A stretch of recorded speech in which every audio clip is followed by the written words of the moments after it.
Right now, as you're reading this, there is probably a voice in your head. Not my voice, your voice.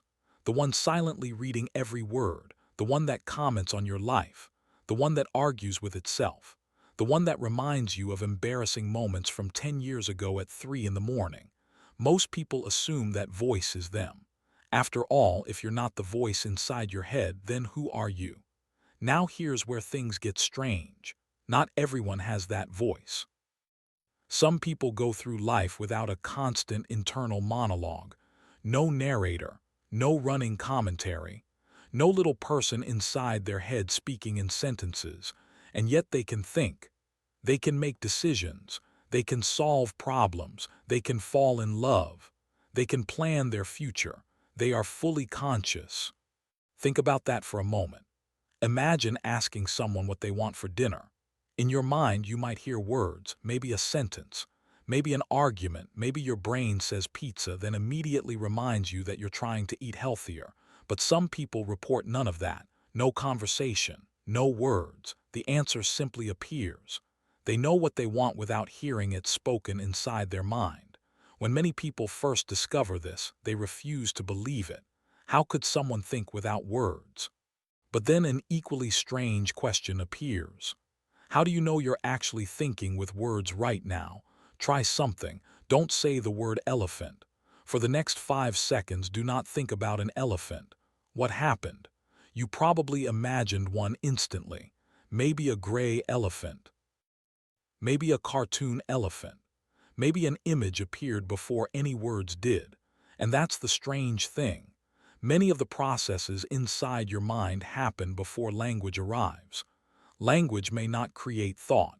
It may simply describe thought after it has already happened. In fact, neuroscientists have discovered something unsettling.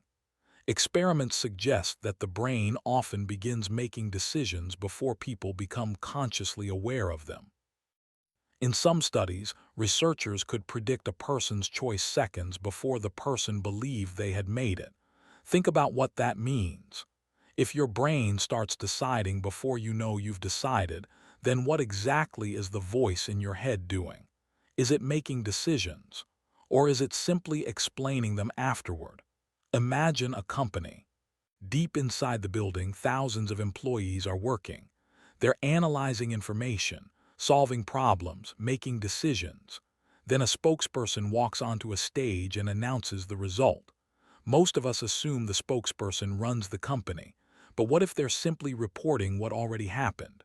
Some scientists believe the inner voice may work the same way.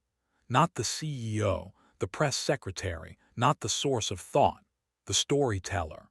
The narrator that arrives after the fact and explains why things happened.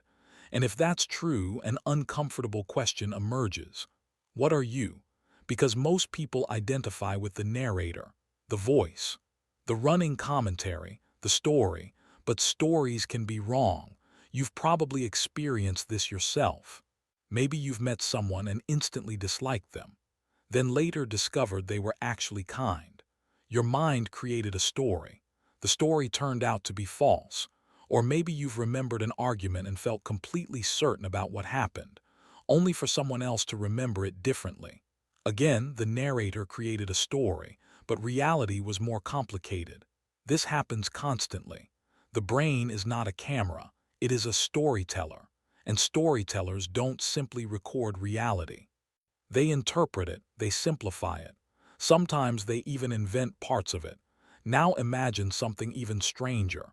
Imagine you could completely silence the voice in your head, not damage your brain, not lose consciousness, just remove the narration. Would you still exist? Most people immediately answer yes. Then they hesitate, because they're not entirely sure. If the voice disappeared tomorrow, you could still see, still hear, still feel, still experience reality, but would you still feel like you? Or would something fundamental be missing? This question has fascinated philosophers for centuries. Some believed the self was the thinker behind every thought.